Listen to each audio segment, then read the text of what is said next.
Okay.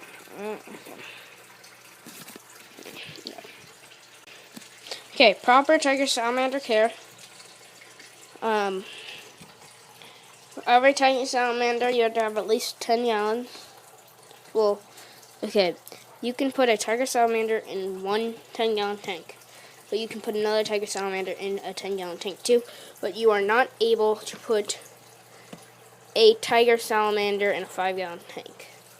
So that doesn't make sense for you. Sorry. Okay, with tiger salamanders, they are mole salamanders. So what you're gonna want to have is a good layer of dirt. So, yep, get that dirt. You're going to need a water dish that 2 tiger salamanders can fit into. It does not need to be aerated or anything. It just needs to be dechlorinated. You're going to need a cave or a hiding spot.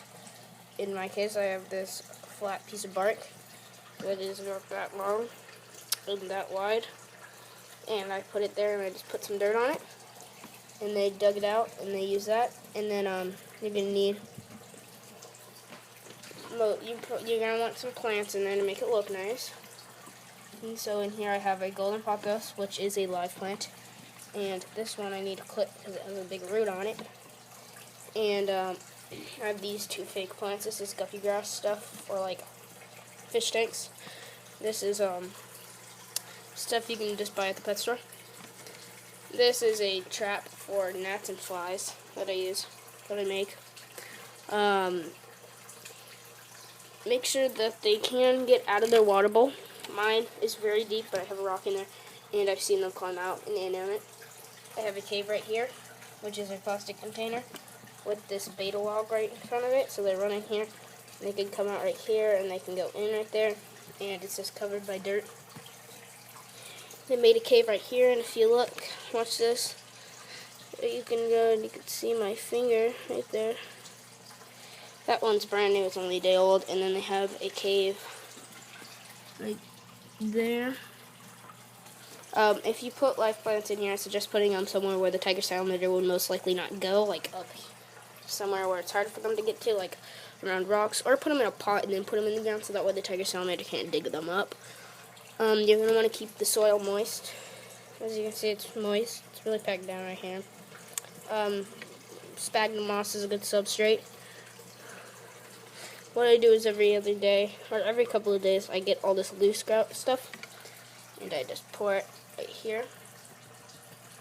And what that does is it keeps that dark, and it keeps this looking nice. And so, yep.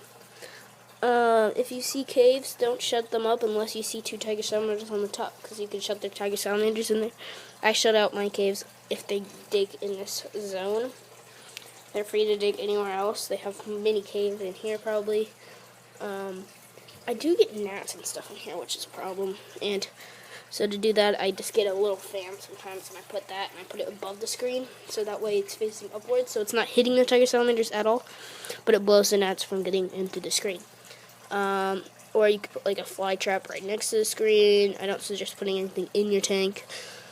You can want to change your water out every other day or every single day with dechlorinator. I change mine out every other day, or sometimes I forget, like this time. I'll go do it after this video. For food, you're going to want to feed them mealworms, waxworms. You can do crickets. I don't like crickets. Dubias are best. I feed mine lizards, like green anoles. You can do pinkies. I don't suggest pinkies. I thwack the green anoles on their head with a hammer, and then I basically just go and feed the green anoles. Or you can freeze them, but that's not a good death for me. So, yep. I'm going to make this video 5 minutes so I have a couple seconds to kill. Setup, it's better to have a longer cage than a taller cage. You don't need a lid unless it's too shallow. Like, I don't need a lid on this actually, but I prefer to have a lid so I can put stuff on the lid. You can see a tiger salamander right there. I have 2 in this container. This is equivalent to probably 15-gallon, maybe 20 gallon. I don't know. This is an Exoterra. I'm not sure the dimensions on it, but I usually keep the lid on with that 20-gallon hood. Like, make sure you have more land than water, because they're not going to be in that water that much. So make sure you don't cover up all their land, because they prefer to go in tunnels and land. They're mole salamanders, so they love to dig. When you feed them every other feeding or twice a week, feed them with calcium dust, like Flukers or something. I don't know where mine is right now, but I'll show you in maybe a couple other videos.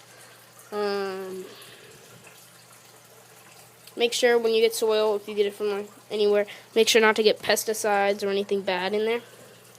This is just pure soil. Nothing is bad in here.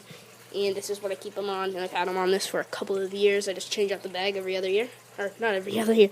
Every 6 months is what I meant. But, yeah. It's pretty nice. And, yeah. Thanks for watching. Bye.